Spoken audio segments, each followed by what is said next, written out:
ಯಾಕಂದರೆ ಅದು ಗೊತ್ತಿಲ್ಲ ಪೈಲಟ್ ಎರರ್ ಇದೆಯೋ ಅಥವಾ ಟೆಕ್ನಿಕಲಿ ಮಂತ್ ಪಾರ್ಟ್ ಇದೆಯೋ ಮತ್ತು ಯಾರಾದ್ರು ಪಾರ್ಟ್ ಇದೆ ಅಂತ ಇನ್ವೆಸ್ಟಿಗೇಷನ್ ಆಗಲಿ. ಹೆಂಗೋ ಈಗೇನು ಬ್ಲ್ಯಾಕ್ ಬಾಕ್ಸ್ ಸಿಕ್ಕಿದೆ, ಅದರಲ್ಲಿ ಇಮಿಡಿಯೇಟ್ ಏನು ಶಾರ್ಟ್ ಟೈಮ್ನಾಗ ಗೊತ್ತಾಗ್ತದೆ. ಸೊ ನೋಡೋದಂದ್ರೆ ಮುಂದೆ ಆಗಬಾರ್ದು ಆ ರೀತಿ ಮತ್ತೆ ಅನ್ನೋದು ಅಷ್ಟೇ ಎಲ್ಲರಿಗೂ ಆಸೆ. ದೊಡ್ಡ ದುರಂತ ದೊಡ್ಡದು ಆಗಬಾರ್ದಿತ್ತು. ಯಾಕಂದರೆ ಏರ್ ಇಂಡಿಯನ್ ಪೈಲಟ್ಗಳೆಲ್ಲ ಎಕ್ಸ್ಪರ್ಟ್, ಅವ್ರು ಭಾಳ ಎಕ್ಸ್ಪೀರಿಯನ್ಸ್ ಪೈಲಟು, ಕಂಪನಿ ಕೂಡ ಭಾಳ ಹಳಿದಿದೆ. ನೋಡೋಣ ಇನ್ವೆಸ್ಟಿಗೇಷನ್ನಾಗ ಗೊತ್ತಾಗ್ತದೆ. ಗುಜರಾತ್ ನಂತರ ಇವತ್ತು ಉತ್ತರಾಖಂಡದಲ್ಲಿ ಮತ್ತೊಂದು ಹೆಲಿಕಾಪ್ಟರ್ ಪತನ ಆಗಿ 7 ಜನ ಡೆತ್ ಆಗಿದ್ದಾರೆ. ಹೇಳಲಿಕ್ಕೆ ಆಗಲ್ಲ, ವೆದರ್ ಡಿಪೆಂಡ್ ಇರ್ತೈತೆ, ಟೆಕ್ನಿಕಲ್ ಇರ್ತೈತೆ, ಪೈಲಟ್ ಹೇಳಿದಿಲ್ಲ ಡಿಪೆಂಡ್ಸ್. ಉತ್ತರಾಖಂಡದಲ್ಲಿ ಎವ್ರಿ 10 ನಿಮಿಷಕ್ಕೊಂದ್ಸಲ ವೆದರ್ ಚೇಂಜ್ ಆಗ್ತಿರ್ತಾರೆ, ಹಿಂಗಾಗಿ ಆಗ್ತೈತೆ, ಏನು ಹೇಳೋಕ್ಕಾಗೋಲ್ಲ. ಸೊ ಒಂದೊಂದು ಸಲ ಪೈಲಟ್ ಮಿಸ್ಟೇಕ್ ಇರುತ್ತೆ, ಒಂದು ಸಲ ವೆದರ್ ಸಡನ್ನಾಗಿ ಚೇಂಜ್ ಆಗಿರಲ್ಲ, ಹಿಂಗಾಗಿ ಗೊತ್ತಾಗಲ್ಲ. ಇನ್ವೆಸ್ಟಿಗೇಷನ್ ಆಗಲಿ, ಆದ್ಮೇಲೆ ನೋಡೋಣ. ಬಟ್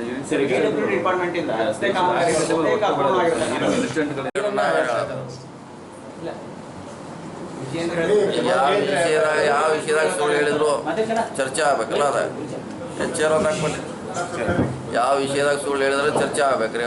ಕೇಂದ್ರದಿಂದ GST ಬರಬೇಕಾದಂತ ಹಣ ಬಂದಿದೆ, ಬಟ್ ಅದನ್ನ ಸುಳ್ಳು ಹೇಳಿ ಕೇಂದ್ರಕ್ಕೆ ಅಂದ್ರೆ ಸುಳ್ಳು ಹೇಳೋದ್ರಲ್ಲಿ ನಿಂತಿದ್ರು ಅಂತ ಆ ರೀತಿಯಾಗಿ ಅಂದ್ರೆ ನೋಡಿ, ಅದಕ್ಕೆ ಹೇಳಿದಲ್ಲ, ನೀವು ಸ್ಟಡಿ ಮಾಡ್ಬೇಕಂತ. ಅದಕ್ಕೆ ಹೇಳಿದ್ರೆ ಅಂದರೆ ನಾವು ಕೊಡೋದು 2 ಲಕ್ಷ ಕೋಟಿ, ನಮಗೆ ಬರೋದು 56 ಹೆಚ್ಚು ಕಮ್ಮಿ ಈ ರೇಂಜ್ನಾಗ ಕೊಡ್ತಾರೆ. ನಮ್ಮವ್ರ ಡಿಮಾಂಡ್ ಏನಂದರೆ ಅಟ್ಲೀಸ್ಟ್ 50% ಕೊಡಿ, ನಿಮ್ಮ ಕಾನೂನು ತಿದ್ದುಪಡಿ ಮಾಡಿ ಅಂತ ಹೋರಾಟಿದೆ ನಮ್ಮದು. ಈಗ 30,000 ಕೊಟ್ಟಿದ್ದಾರೆ, ಅದ್ರ ಕೊಟ್ಟಿವಿ ಅಂತ ಹೇಳ್ತಾರೆ. 2 ಲಕ್ಷ ಕೋಟಿದು ನಾವು ಡಿಮಾಂಡ್ ಮಾಡ್ತಾಯಿದ್ವಿ. ಅದೇನು ಫೈನಾನ್ಸ್ ಆಯೋಗದವ್ರದ್ದು ಏನೊಂದು ಕಾನೂನು ಇದೆಯಲ್ಲ, ಜನಸಂಖ್ಯೆ ಆಧಾರ ಮೇಲೆ ಕೊಡ್ತಾರೆ ಅವರು. UP ಬಿಹಾರದವ್ರಿಗೆ ಹೆಚ್ಚು ಕೊಡ್ತಾರೆ ದುಡ್ಡು. ನಮ್ಮದು highway, express highway, Yamuna Ganga express highway ಅವ್ರು ಮಾಡ್ತಿದ್ದಾರೆ, ಅದ್ರ ಡಿಮಾಂಡ್ ಇದೆ ಹೊರತ. ಅದಕ್ಕೆ ನೀವು ಈ ಲಾಸ್ಟ್ ಟೈಮ್ 36,000 ಕೋಟಿ ಕೊಟ್ಟಿದ್ದಾರೆ ನಮಗೆ. ಕೊಟ್ಟಟ್ಟ ಅವ್ರು ಏನಕ್ಕೆ ಕಾನೂನಲ್ಲಿದೆ ಅದು ಬಂದಿದೆ. ನಮ್ಮ ಡಿಮಾಂಡ್ ಏನಂದ್ರೆ ನಿಮ್ಮ ಕಾನೂನು ಚೇಂಜ್ ಮಾಡಿ ಅಟ್ಲೀಸ್ಟ್ 50%, 1 ಲಕ್ಷ ಕೋಟಿ ಆದರೆ ಕೊಡಿ ಅಂತ ನಮ್ಮ ಡಿಮಾಂಡ್. ಆ ಥರ ಡಿಮಾಂಡ್ ಇದೆ. ಈಗ ಅವ್ರು ಹೇಳ್ತಾರೆ, ಅವ್ರು 36,000 ಕೋಟಿ ನಮ್ಮದು ಇದೇ ಲೆಕ್ಕ ಕೊಟ್ಟಿದ್ದೀವಿ, ಕರೆಕ್ಟು. ನಾವು ನಮ್ಮ ತೆರಿಗೆ ದುಡ್ಡು UP ಬಿಹಾರದಾಗ ರಸ್ತೆ ಆಗ್ತದೆ, ಅಲ್ಲಿ ಏನೇನು ಡೆವಲಪ್ಮೆಂಟ್ ಮಾಡ್ತದೆ, ನಮ್ಗೆ ಕೊಡಿ ಅಂತ ಡಿಮಾಂಡ್. ಅಷ್ಟು ಸಿಂಪಲ್ ಡಿಮಾಂಡ್ ಇದೆ.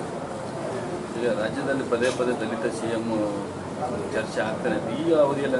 ಈಗೆಲ್ಲ ಬಂದಿಲ್ಲ, ಈಗ 1 ವರ್ಷದಿಂದ ಸ್ಟಾಪ್ ಇದೆ ಅಲ್ಲ. ಇಲ್ಲ, ಅವಾಗ ಇಲ್ಲ 1 ವರ್ಷದಿಂದ ಈ ದಲಿತ CM ಸ್ಟಾಪ್ ಆಗಿದೆ, ಫುಲ್ ಸ್ಟಾಪ್ ಆಗಿದೆ. ಅದೇನಿಲ್ಲ ಇಲ್ಲ.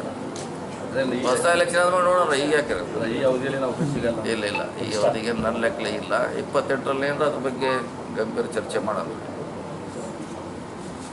ಈಗ ಉತ್ತರಾಖಂಡಲ್ಲಿ ಮತ್ತೊಂದು ಬೇರೆ ಕಡೆನೂ ಆಗಿದೆ, ಎಂತ ನಮಗಿಂತ ಅಡ್ವಾನ್ಸ್ ಕಂಟ್ರಿಯಲ್ಲಿ ಕೂಡ ಆಗಿದೆ.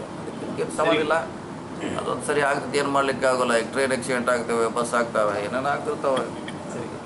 HK ಲ್ಯಾಂಡ್ ರಿಲೇಟೆಡ್ ಆಗಿ ಒಂದು ಲೀಸ್ ಕೊಟ್ಟಿದ್ದು ತಮ್ಮ PWD ಇಲಾಖೆ. ಲೀಸ್ ಅವಧಿ ಮುಗಿದಿದೆ, ಬಟ್ ಈಗ ಕಂಟಿನ್ಯೂಷನ್ ಮಾಡ್ತಾ ಇಲ್ಲ. ನೋಡೋಣ, ನಮ್ಮ ಗಮನಕ್ಕೆ ಬಂದಿಲ್ಲ, ಚೆಕ್ ಮಾಡೋಣ. ಬಗ್ಗೆ 50 ಎಕರೆ ಹಾರ್ಟ್ ಆಫ್ ದ ಸಿಟಿಯಲ್ಲಿ ಇರೋದು ಚೆಕ್ ಮಾಡೋಣ. ನನಗೆ ಗಮನಕ್ಕೆ ಬಂದಿಲ್ಲ. ಬಹುಶಃ ಅವಧಿ ಮುಗಿದಿದೆಯಲ್ಲ ಗೊತ್ತಿಲ್ಲ. ಮುಗಿದ್ರೆ ಮಾತ್ರ ನಮ್ಮ ಕಡೆ ಬರ್ದಿರೋದ, ಇಲ್ಲ ನಮ್ಮ ಕಡೆ ಒಂದು ವರ್ಷ ಆಯಿತು. ನಿಮ್ಮ ಗೊತ್ತಿಲ್ಲ, ನಾನು ಚೆಕ್ ಮಾಡ್ತೀನಿ. PWD ರಸ್ತೆಗಳು ಬಹುತೇಕ ಅಪೂರ್ಣ ಆಗಿದೆ.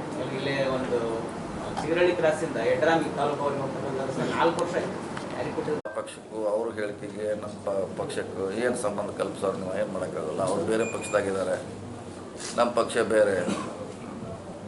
ಈಗ ಎಲ್ಲರೂ ಹೇಳ್ತಾರೆ ಹಂಗೆ, ಅದಕ್ಕೆಲ್ಲದಕ್ಕೂ ಸರ್ಕಾರ ಮಂತ್ರಿಗಳು ಉತ್ತರ ಕೊಡ್ಲಿಕ್ಕೆ ಅಂತ ಅದು ನಮ್ಮ ಸಂಬಂಧಪಟ್ಟ ಇಲ್ಲ. ನಮ್ಮ ಶಾಸಕರು ಹೇಳಿದರೆ ಅದ್ರ ಬಗ್ಗೆ ಏನಾರು ಹೇಳಲಿಕ್ಕೆ, ನಮ್ಮ ಪಕ್ಷದವ್ರು ಯಾರು ಹೇಳಿದ್ರೆ ಹೇಳಲಿಕ್ಕೆ ಅವಕಾಶ. ಈಗ ಗ್ಯಾರಂಟಿ ಇದೆ, ಗ್ಯಾರಂಟಿಯಿಂದ ಯಾವುದೇ ಅಭಿವೃದ್ಧಿ ಕೆಲಸಗಳು ಆಗ್ತಾ ಇಲ್ಲ, ಡೆವಲಪ್ಮೆಂಟ್ ವರ್ಕ್ ಆಗ್ತಾ ಇಲ್ಲ ಅಂತ BJP ಅಪ್ಪ ಹೇಳ್ತಾರೆ. 2 ವರ್ಷದಿಂದ ಹೇಳ್ತಿದ್ದಾರೆ, ಇವತ್ತಿಲ್ಲ ರೀ. 2 ವರ್ಷದಿಂದ ಹೇಳ್ತಾರೆ, ಇನ್ನೂ 3 ವರ್ಷ ಹೇಳ್ತಾರೆ ಅವ್ರು. 2 ವರ್ಷ ಪ್ಲಸ್ 3 ವರ್ಷ. ನಾ ಇದನ್ನು 1 ವರ್ಷದಿಂದ ಹೇಳಿದ್ದೀನಿ. ನಮ್ಮ ಲಾಸ್ಟ್ ಕೊನೆಯವರೆಗೂ ಸರ್ಕಾರ ಅವಧಿ ನಾಳೆ ಮುಗಿದಿದ್ದಂದ್ರೆ ಇವತ್ತಿನವರೆಗೂ ಅದನ್ನ ಹೇಳೋರು ಅವ್ರು. ಗ್ಯಾರಂಟಿಯಿಂದ ಅಭಿವೃದ್ಧಿ ಆಗ್ತಾ ಇಲ್ಲ, ಅದಕ್ಕೆ ಹಣ ಇಲ್ಲ ಅಂದರೆ ಸ್ಟ್ಯಾಂಡರ್ಡ್ ಅದು ಫಾರ್ಮ್ಯಾಟ್, ಅದು ಫಾರ್ಮ್ಯಾಟ್ ಮಾಡಿರ್ತಾರಲ್ಲ, ಹಂಗೆ ಹೇಳ್ಕೊತಿರ್ತಾರೆ ದಿವಸ ಅದೇ. ಸೊ ಗ್ಯಾರಂಟಿಯಿಂದ ಅಭಿವೃದ್ಧಿ ಕೂಡ ಯಾವುದೂ ನಿಂತಿಲ್ಲ. ಗ್ಯಾರಂಟಿ ಕೂಡ ಯಶಸ್ವಿಯಾಗಿ ನಡೀತಾ ಇದೆ. ಡೆವಲಪ್ಮೆಂಟ್ ಕೂಡ ಹಿಂದಿನ ಬೊಮ್ಮಾಯಿ ಸರ್ಕಾರದಾಗ ಏನು ಬಜೆಟ್ ಇಲ್ಲ. ನೀವು ಕಂಪೇರ್ ಮಾಡಲ್ಲ. ನೀವು ಅವ್ರ ಬಜೆಟ್ ತೆಗೆದು ನೋಡಿ, ನಮ್ಮದು ಬಜೆಟ್ ಪುಸ್ತಕ ತೆಗೆದು ನೋಡಿ, ವೆಬ್ಸೈಟ್ನಾಗ ಸಿಗ್ತೈತೆ. ಅವ್ರು PWD ಎಷ್ಟು ಕೊಟ್ಟಿದ್ರು, ಬೊಮ್ಮಾಯಿ ಅವರು ನೀರಾವರಿಗೆ ಎಷ್ಟು ಕೊಟ್ಟಿದ್ರು, RDPRಗೆ ಎಷ್ಟು ಕೊಟ್ಟಿದ್ರು ಕಂಪೇರ್ ಮಾಡಿ ನಿಮ್ಗೆ ಸಿಗ್ತೈತೆ ಅಂದ್ರೆ ಗೊತ್ತಾಗುತ್ತೆ ಕಡಿಮೆ ಇದೆಯೋ ಹೆಚ್ಚಿದೆಯೋ ಅಂತ. ಸುಮ್ಮನೆ ಅವ್ರು ಹೇಳ್ತಾರಂತೆ, ನೀವು ಕ್ವಶನ್ ಮಾಡಿ, ನೀವು ಒಂದು ಸಲ ರಿಸರ್ಚ್ ಮಾಡಿ, ಇನ್ವೆಸ್ಟಿಗೇಷನ್ ಮಾಡಿ, ನೀವೇ ಪ್ರಶ್ನೆ ಕೇಳಿದ್ರೆ ಅವ್ರು ಸುಮ್ಮ ಆಗ್ತಾರೆ. ಗೃಹಲಕ್ಷ್ಮಿ ಇನ್ನೂ